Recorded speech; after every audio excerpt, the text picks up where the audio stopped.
Buenos días a todos, somos Entreguerras y esto es Informativo Geopolítico, unos minutos en los cuales intentaremos resumirte toda la actualidad geopolítica acaecida durante el fin de semana del 13 al 15 de febrero de 2026. En el conflicto en Ucrania, ambos bandos han continuado durante todo el fin de semana, lanzándose ataques con drones y misiles de largo alcance unos a otros. El ataque más significativo probablemente sea el que llevaron a cabo los ucranianos sobre la refinería de petróleo de Utka en la República de Komi, en Rusia, ubicada a 1750 kilómetros. Este ataque supondría un nuevo récord de alcance para los drones ucranianos. Sobre el terreno, las fuerzas rusas continúan realizando pequeños avances, aunque la situación más compleja se da en el concreto en Kupiansk. En esta ciudad, tropas rusas y ucranianas continúan combatiendo en unas zonas en las que todavía no está claro quién tiene el dominio. La mayoría de la zona se trata de una zona gris que está todavía en disputa. Según el Wall Street Journal, la desconexión de los terminales Starlink a las fuerzas rusas no solo redujo los ataques con drones, sino que también limitó seriamente sus capacidades operativas. En el frente, según varios informes, puestos de mando y equipos de drones que dependían de Starlink para sus comunicaciones, transmisión en directo y coordinación de ataques quedaron parcialmente ciegos. El acceso a imágenes en tiempo real permitía a los comandantes rusos ajustar los ataques con mayor precisión.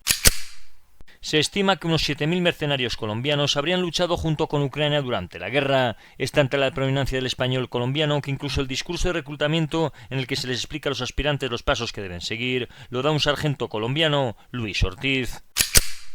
En el plano interno, la Fuerza Anticorrupción NABU de Ucrania ha anunciado el arresto del antiguo ministro de Energía del país, German Galushchenko, cuando intentaba cruzar la frontera de Ucrania. Galushchenko renunció el año pasado a su puesto por un escándalo de corrupción muy importante.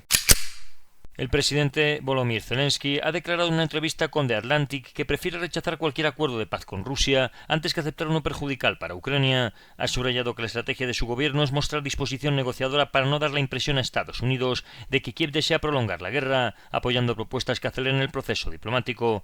Zelensky ha insistido en que su país no está perdiendo en el campo de batalla y ha reiterado que la exigencia central sigue siendo obtener garantías de seguridad formales de Estados Unidos y Europa que puedan entrar en vigor tras un alto el fuego.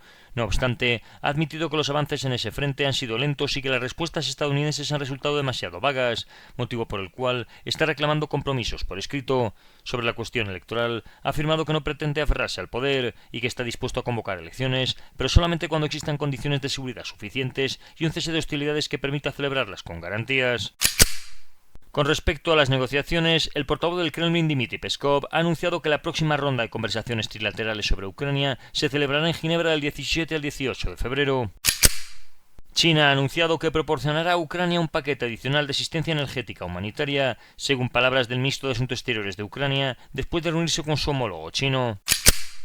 El secretario general de la OTAN, Mark Rutte, ha afirmado que Estados Unidos suministrará aproximadamente 15.000 millones de dólares en armamento a Ucrania durante este año a través del programa PURL. Rutte ha calificado el papel de Washington como fundamental para el esfuerzo de defensa ucraniano. Debemos recordar que el programa PURL no implica que Estados Unidos asuma directamente todo el gasto, sino que funciona como un mecanismo mediante el cual aliados compran armamento a la industria estadounidense para su posterior transferencia a Ucrania. De este modo, Washington actúa como proveedor clave, mientras otros países financian la parte significativa del suministro. En Oriente Próximo, el ejército israelí ha continuado llevando a cabo ataques durante todo el fin de semana. El viernes, la Fuerza Aérea atacó a 2 palestinos que, según el ejército israelí, habían entrado en un edificio en el lado israelí de la línea del alto el fuego, en el norte de la Franja de Gaza. El domingo murieron al menos 11 personas en un ataque israelí, según medios palestinos. Un ataque que, según los médicos de Gaza, fue dirigido contra un campamento de tiendas de campaña que albergaba a familias desplazadas. Los ataques aéreos también han tenido como objetivo, según el ejército, a quien se cree que era un comandante del grupo de la Yihad Islámica en el barrio de Tel Hawa, en la ciudad de Gaza. El jefe del Estado Mayor de las Fuerzas de Defensa de Israel ha afirmado durante una visita a las tropas desplegadas en la Franja de Gaza que Israel no abandona su objetivo de desmilitarizar el enclave y desarmar a Hamás. El mando militar ha señalado que las fuerzas estarían preparadas para pasar de la defensiva a la ofensiva y que responderán a cualquier violación, subrayando que actúan conforme a las directrices generales del liderazgo político, pero con planes militares listos en operaciones ofensivas si se consideran necesarias. El líder de la milicia que lucha contra Hamás y es apoyada por Israel ha manifestado recientemente que estarían trabajando en la demolición de los túneles de Hamás en el sur de la franja. El anterior líder de este grupo fue asesinado en diciembre. El ejército israelí afirma que un grupo de palestinos armados salió de un túnel y se acercó a las tropas en el norte de la franja de Gaza, en el lado israelí de la línea amarilla. Un dron israelí atacó el edificio donde se escondieron, matando al menos a 2 combatientes. En una revolucionaria decisión, fundamentalmente por su novedad, el gabinete de Israel ha autorizado iniciar por primera vez desde 1967 un proceso formal de registro de tierras en Cisjordania, una medida con profundas implicaciones jurídicas y geopolíticas que afecta directamente al estatus del territorio ocupado y al debate sobre una posible anexión de facto. El plan se aplica principalmente en el área C, zona que representa alrededor del 60% del territorio y donde Israel mantiene control militar y civil totales. Aproximadamente 2/3 de las tierras de Cisjordania nunca han sido registradas formalmente en un catastro moderno, lo que ha generado disputas de propiedad y ambigüedad legal durante décadas. Según los ministros que promovieron la decisión, el objetivo es crear seguridad jurídica y aclarar títulos de propiedad con el fin de consolidar la administración territorial. El ministro de Justicia, Yariv Levin, ha calificado la medida como una verdadera revolución en lo que ha denominado Judea y Samaria, el término bíblico usado por sectores políticos extremistas israelíes para referirse a Cisjordania. Más allá del aspecto técnico del registro, el paso tiene un peso geopolítico muy intenso, ya que en conflictos territoriales prolongados, el control registral y catastral es un instrumento de soberanía efectiva, ya que quien define legalmente la propiedad define en gran medida la autoridad sobre el territorio. En términos estratégicos, la decisión puede interpretarse como parte de una tendencia mucho más amplia, la de consolidar el control administrativo de forma progresiva, en lugar de llevar a cabo medidas abruptas de anexión formal, reduciendo los costes diplomáticos inmediatos, mientras se modifican las realidades legales y territoriales de forma progresiva. En el Líbano, durante la noche del sábado, Israel ha realizado ataques aéreos en el sur del país. El ejército ha dicho que ha atacado instalaciones de almacenamiento de armas y lanzadores de cohetes pertenecientes a Hezbollah en varias zonas del sur. El este del Líbano también ha sido atacado por parte del ejército israelí, donde supuestamente posiciones de la yihad islámica palestina habrían sido bombardeadas. Las fuerzas del Mando Central de Estados Unidos, el CENTCOM, han realizado 10 ataques contra más de 30 objetivos del Daesh en Siria entre el 3 y el 12 de febrero. Las fuerzas estadounidenses han atacado infraestructuras del ISIS y objetivos de almacenamiento de armamento con municiones de precisión lanzadas con aviones de ala fija, rotatoria y no tripulados. En lo que respecta a Irán, la administración de Donald Trump estaría evaluando simultáneamente operaciones diplomáticas y militares. Washington habría ordenado el despliegue de fuerzas navales adicionales hacia Oriente Próximo y se estaría preparando para posibles operaciones prolongadas si se ordena un ataque, aunque el presidente aún no ha tomado una decisión final. El director del organismo nuclear de la ONU, Rafael Grossi, ha afirmado que un acuerdo de inspecciones con Teherán es posible pero muy difícil de alcanzar. En paralelo, se prevé una nueva ronda de conversaciones indirectas mediadas por Omán, mientras fuentes iraníes dicen buscar un pacto que aporte beneficios económicos mutuos. Por otro lado, Donald Trump y Benjamin Netanyahu han acordado intensificar la máxima presión contra Irán, incluyendo las sanciones a sus ventas de petróleo a China, mientras Washington está estudiando cómo podría apoyar eventuales ataques israelíes siempre que fracase la vía diplomática. En el plano político, el opositor iraní exiliado Reza Pahlavi ha pedido apoyo estadounidense para poner fin al actual sistema iraní, mientras el gobierno talibán de Afganistán ha declarado que cooperarán con el pueblo iraní en caso de una ofensiva estadounidense. En Europa, Reino Unido, Francia, Alemania, Suecia y los Países Bajos han manifestado que el líder de la oposición rusa, Alexei Navalny, fue envenenado con meripavitina, una toxina letal, y estarían culpando al Estado ruso de su muerte.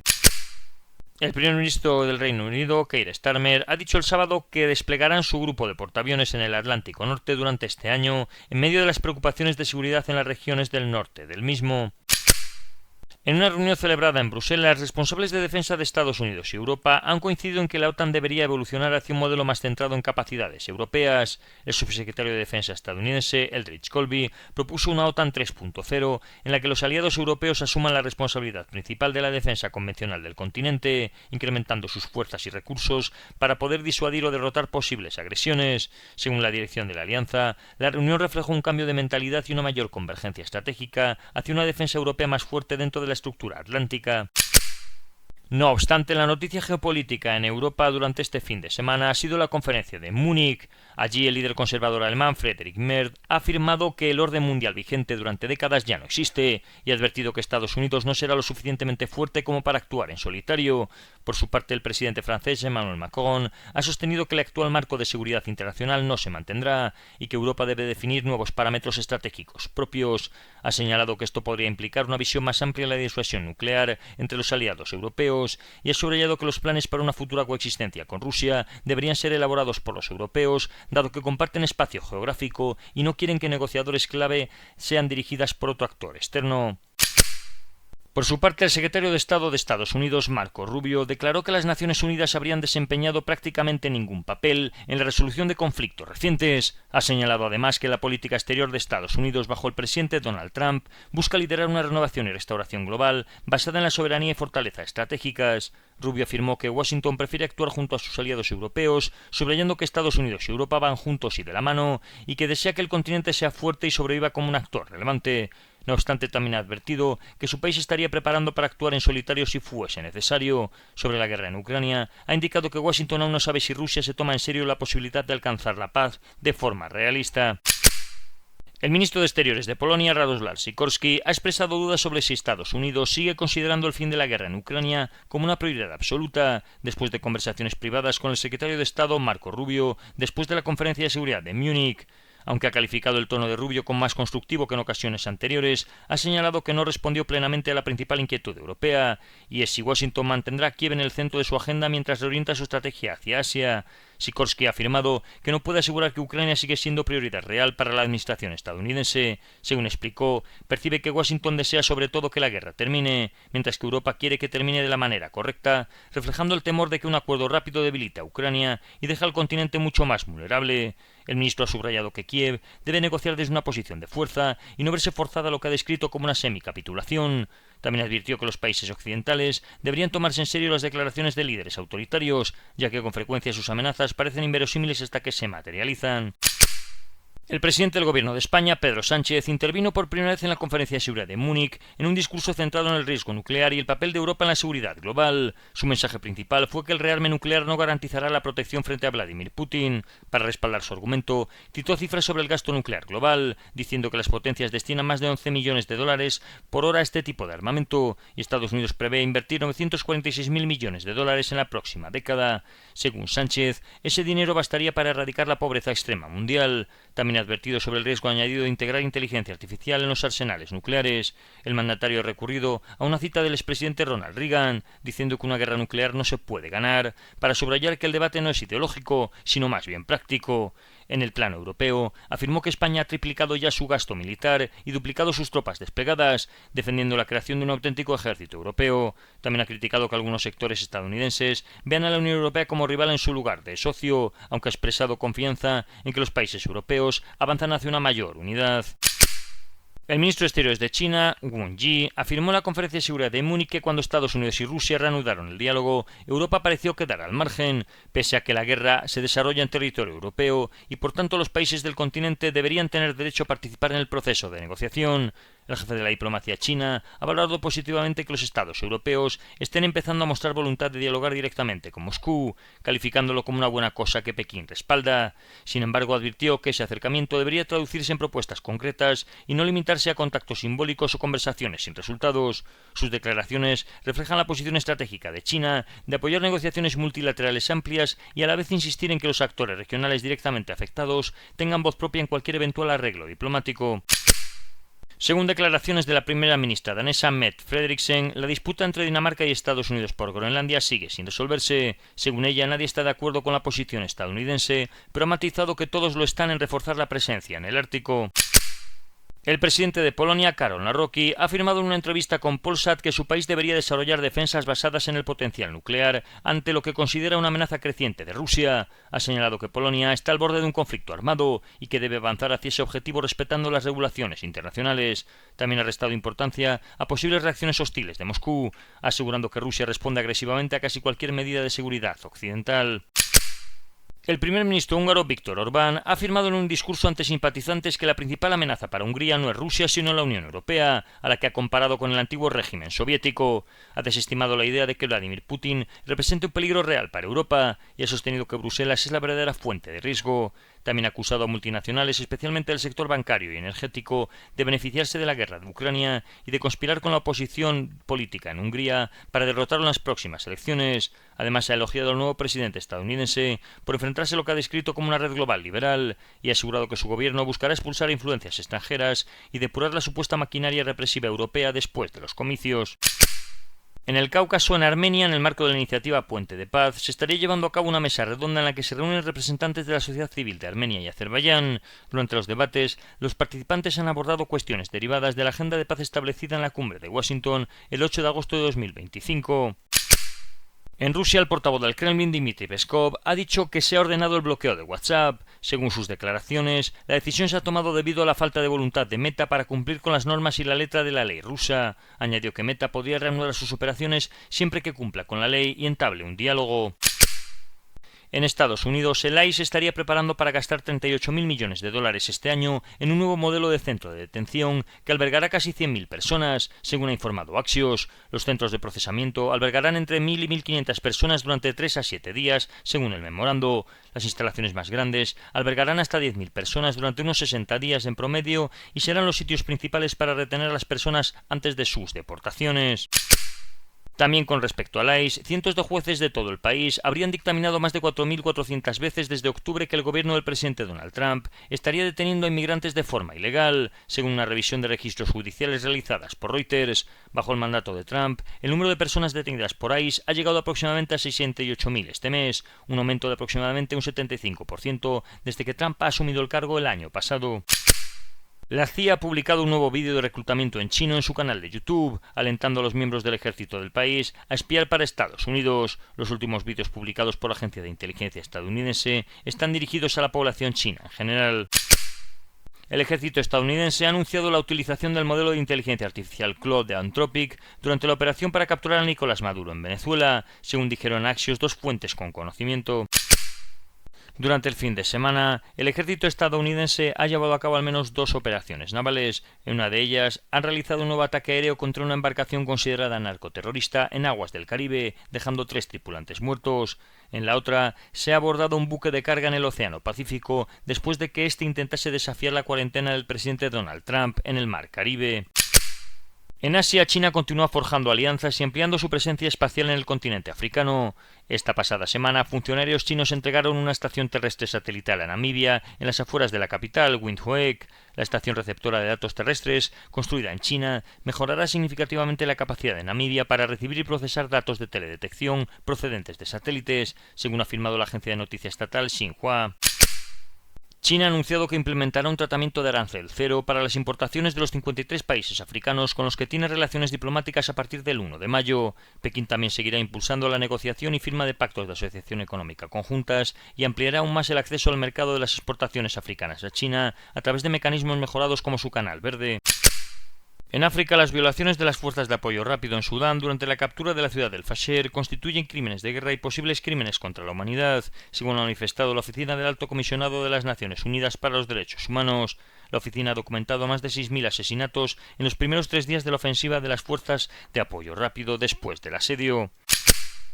Etiopía ha cancelado la acreditación de 3 periodistas de Reuters días después de que la agencia de noticias informase que combatientes rebeldes de la vecina Sudán estaban entrenando en un campamento militar secreto en Etiopía. Níger estaría dispuesto para devolver el uranio producido por Orano S.A. en la mina de Somaïr a la empresa nuclear francesa 2 meses después de que atacantes no identificados llevaran a cabo un asalto en la capital que se acercasen peligrosamente a la reserva. El jefe del gobierno nigerino ha dicho que a partir de este momento todo lo producido será nigerino. Tiani también ha afirmado que Níger estará renegociando su acuerdo petrolero con la Corporación Nacional de Petróleo de China, el cual considera actualmente injusto. Human Rights Watch afirma que presuntos combatientes del Estado Islámico en el Sahel han ejecutado el pasado 18 de enero 31 civiles, incluidos 4 niños, en la aldea de Bosieye, en la región de Tilaberi, al oeste de Níger. Según la organización, los yihadistas realizaron dicha masacre en represalia por la negativa de los habitantes a pagar el zakat, un impuesto islámico que el grupo impone en las zonas bajo su influencia. En el noroeste de Nigeria, atacantes armados en motocicletas asesinaron al menos a 30 personas y han quemado casas y tiendas durante varios ataques en 3 aldeas en el estado de Níger. En Mali, en la región de Mopti, el grupo terrorista Jotanim ha realizado una emboscada al ejército maliense, dejando varios soldados muertos y multitud de vehículos destruidos.